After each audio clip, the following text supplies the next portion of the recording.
Great. Well, thanks everybody. Excited to talk today about really what I see as the exciting new phase of Drupal in terms of really being able to take advantage of the transformation that's really, I think, as fundamental a shift as like industrialization, maybe even more so, particularly in terms of the speed that we're going to see it impacting, society at large. So, you already heard about who I am, the Talking Drupal podcast. I've done a bunch of certifications, including around things like UX. But yeah, let's dive into the topic today, which is really about AI. Now, this is a stat actually from a couple of years ago. The IMF saying that 40% of jobs globally or 60% of jobs in advanced economies will be impacted by the growing adoption of AI. And I have to imagine if they published this today, the numbers would probably be much higher. So, let's do a quick poll. Who here is concerned about AI stealing their jobs? Okay, that's pretty good actually. So, my theory is in order to replace developers, customers will need to clearly state their requirements. So I think we're safe. So, let's talk a little bit quickly in terms of how we can get the best output from LLMs. And I'm guessing probably a few of the people in the room already have some experience around this, but prompt engineering, I think, is going to be one of those fundamental skills in the 21st century in terms of really being able to work with AI to get the best output of them, or from the different LLMs. And really there's some fundamental principles. So you definitely want to provide the structure and additional information for your query, so giving it the right sort of context and clearly stating what you're expecting back. You can include examples in terms of saying, like, this is the format to follow, and then sort of specifying are there certain formats. So maybe you just want text back, but maybe you want it in JSON or Markdown or some of those other things. So here's kind of a diagram or sort of a framework for thinking about that. So clearly state the format that you want it back in. Give it some reference if there's sort of something that you want it to go by. Give it the specific request in terms of, like, this is the thing I want you to do, and then potentially provide a variety of different framing. So as an example, here was a chat that I did with ChatGPT saying, write a Shakespearean sonnet about the beauty and ease of use of Drupal CMS. So it came back. This actually went on much longer. But then maybe I said, actually, I want you to make sure you mention Dries. So then I give it that sort of additional prompt, and now you can see it's actually changed it very easily. And so it's it can be kind of an iterative process of sort of getting back something and then updating your prompt to say, that's close, but here's how it needs to be different. Now, in terms of that idea of providing sort of that context, there is this additional idea of retrieval augmented generation, which is instead of saying, I'm going to explicitly provide you all of that information in terms of, like, the things you need to understand in order to give me the response that I want, you can actually say, go out and actually do your own research and use that to provide me the information that I want, which from an efficiency standpoint allows it to work with a much larger set of data. Obviously it can take a lot more time in terms of it actually going out and doing that research, consume a lot more tokens, but it can be a way to get sort of much more robust output in terms of the prompts that you're going to run. And one of the newer things that's really been blowing up this year is this idea of agentic AI. So the idea of an AI agent as something that you can give it something to do, and then it can actually sort of develop its own plan. Some of the solutions that are out there can actually delegate, so it can basically spin up subordinate agents that will go out and do things. There's this idea of, like, having a swarm of agents that are going out and doing things potentially massively parallel in terms of how it does these. But then you're providing things like perception. So, like, what are the inputs to use? What is sort of the cognition framework that it's going to use? So again, are there things like RAG that you want it to do in terms of performing its own research to inform what it's going to come back with? And then telling it what to do. So it may be just returning text. It may be spinning up a CMS instance. It could be lots of different things. And so understanding sort of these three characteristics are going to be how you get the most out of using the AI agent. But fundamentally, I think it's also really important to try and keep a human in the loop. As impressive as a lot of these AI tools are getting, and I think we're sort of on the cusp of, like, super intelligence as something that's very much achievable by modern LLMs. Oftentimes they lack common sense. So there was an example recently of somebody who had an AI plugged into their production website, and the AI system, for whatever reason, decided to dump the database. And when the developer said, "Did you dump the database?" it was like, "No, I didn't do that." And then he kept prompting, and eventually it was like, "Okay, I did." And so these things are as I say, increasingly getting super intelligent, but often will lack common sense. And so that's why having a person, particularly an experienced person, who can sort of double check what they're doing, validate that it's okay to proceed, I think is really a critical part of using AI effectively. So let's talk about AI in Drupal specifically, and what are some of the things that you can do. So certainly, generative AI is something that I think was one of the early things that people were excited about with Drupal. So generating text, augmenting text in different ways, so either like changing the tone or translating it, generating summaries or tags, some of those kinds of things.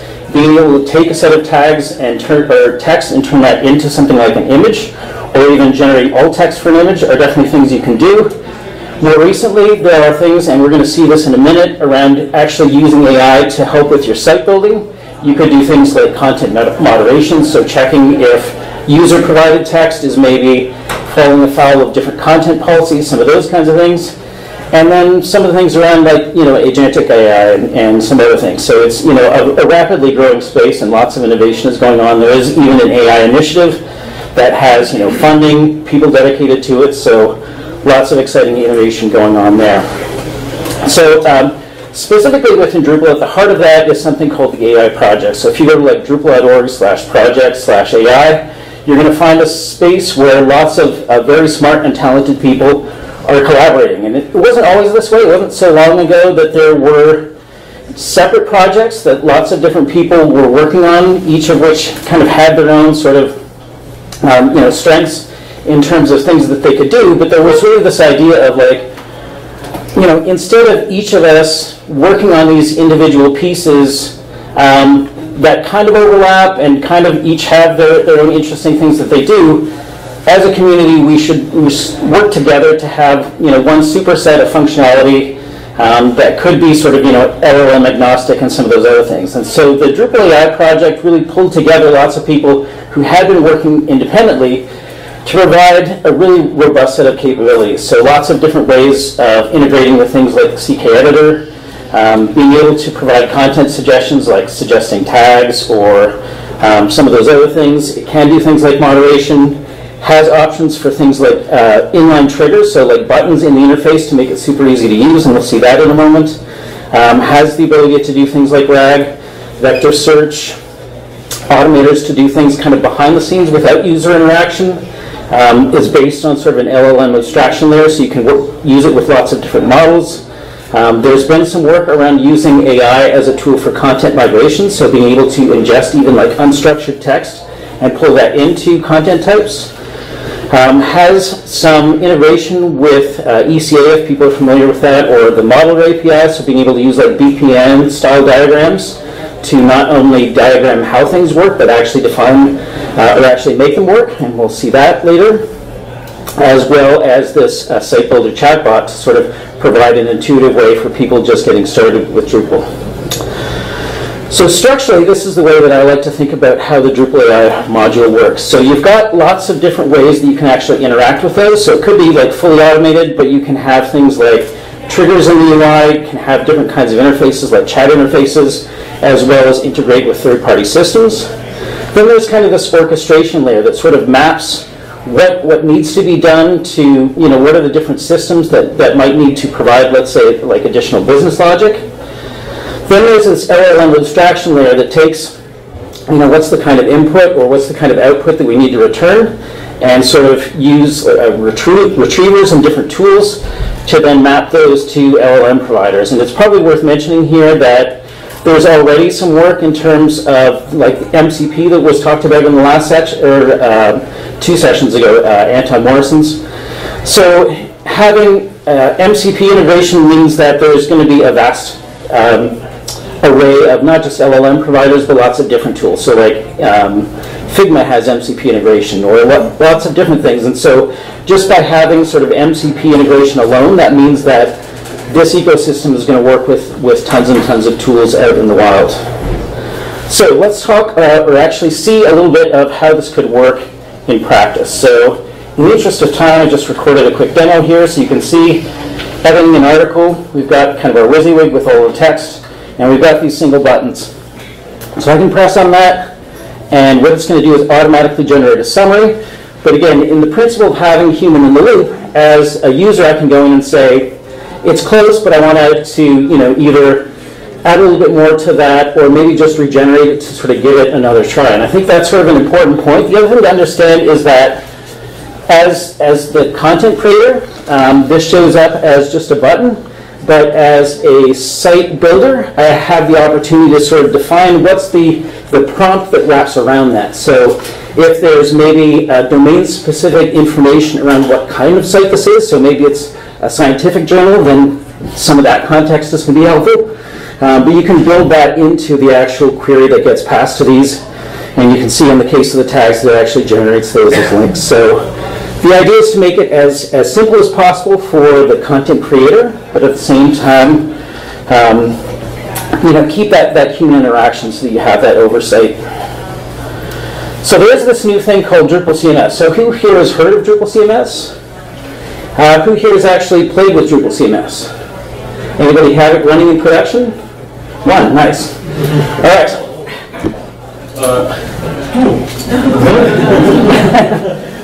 right here.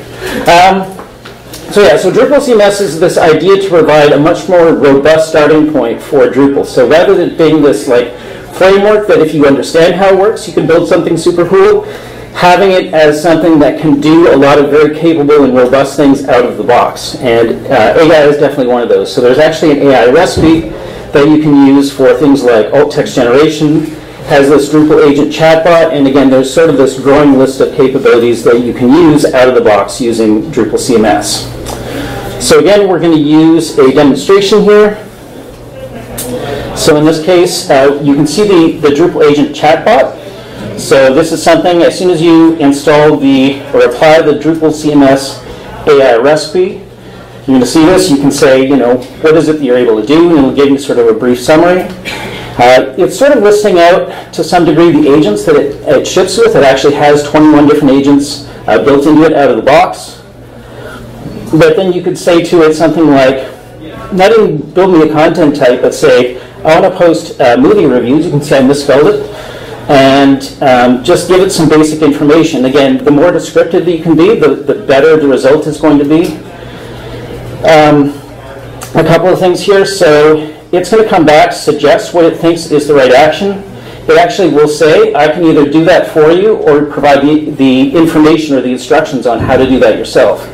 So for some people, it's great to be able to just say, hey, I go ahead and add to the content architecture in a way that fulfills my needs, or it can be a good learning opportunity to say, tell me how to do those things, and now I'm going to have sort of an increased understanding of how to work with Drupal CMS. But you can see here it's delegated now. It's called up some different agents sort of behind the scenes, and now it's created a content type. And of course, it wouldn't be a demo if we didn't have some kind of an error. But more importantly, it actually has created the content type, and so now we can go ahead and create the movie review.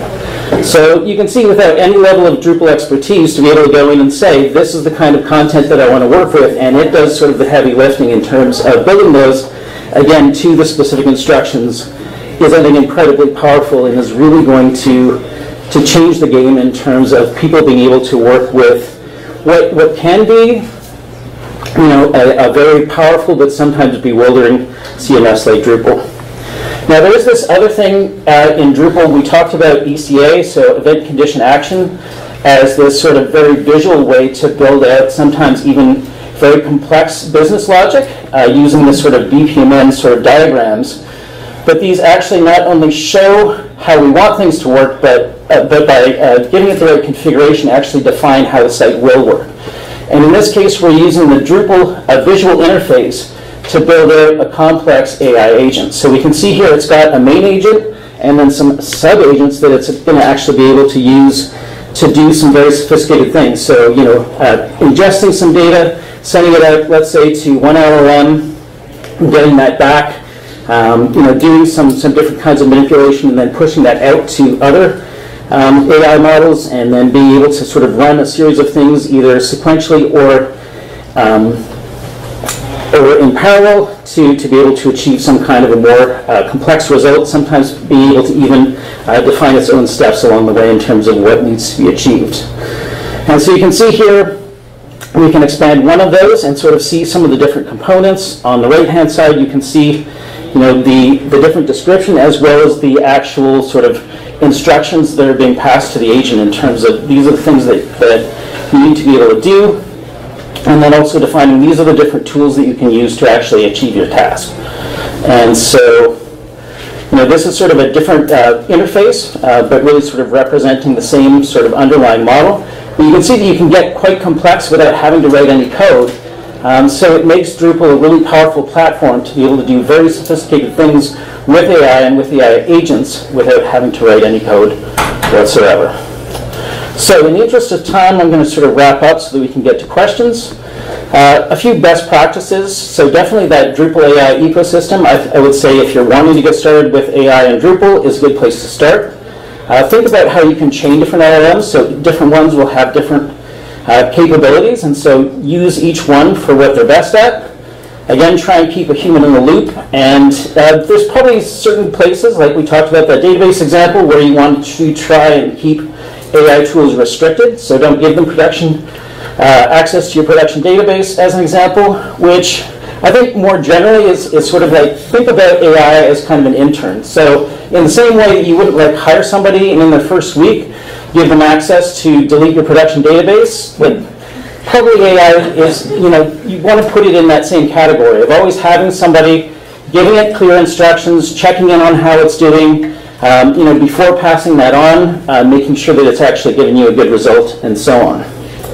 I really think Drupal and AI can be a magical combination, not just in terms of even more powerful content management capabilities, but really in terms of really being a powerful and visual platform for creating different AI-based applications.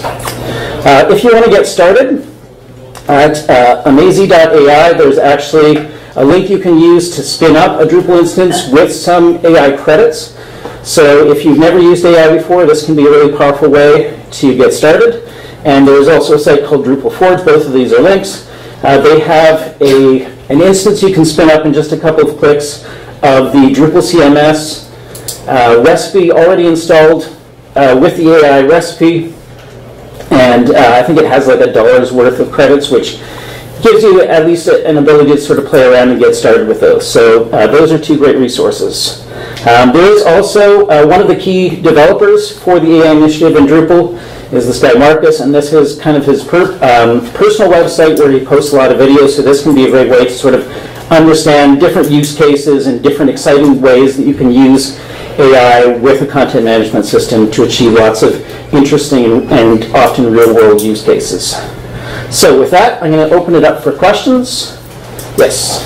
Going back to your chart where I have the elements of the ecosystem, does this ecosystem support or incorporate ontology currently? So for a use case like auto-tagging to make it more accurate?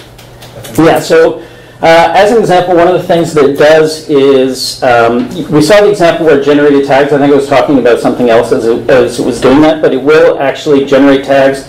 And then what it can do is, when it gets back the list of suggestions, compare those to like an existing taxonomy, and where there's a match, it'll actually use the existing tag rather than trying to create a new one. Some of those kinds of things.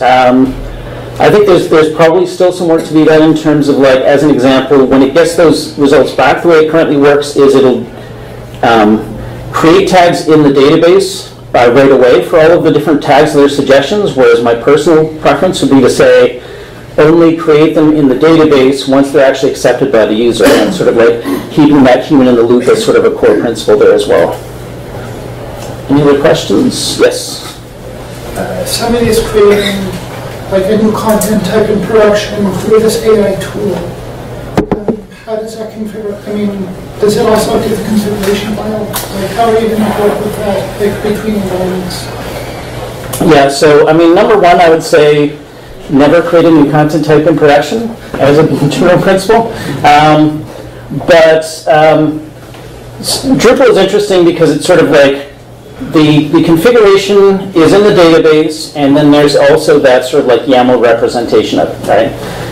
What I would say is if you're making configuration changes in production, that you want to have baked into your process some step where somebody, hopefully with at least an intermediate level experience in terms of best practices, is going to take what's in production, bring it down to their local, export it, and then do some kind of a diff to be like, you know, what are all the changes in terms of those configuration changes that have been made in production, and like, are those best practices, or are there things that like we should fix before we actually commit those into code and sort of make that the canonical version of the production moving forward? Right. But the idea of like the AI is to give the user a lot of power, like without needing a developer.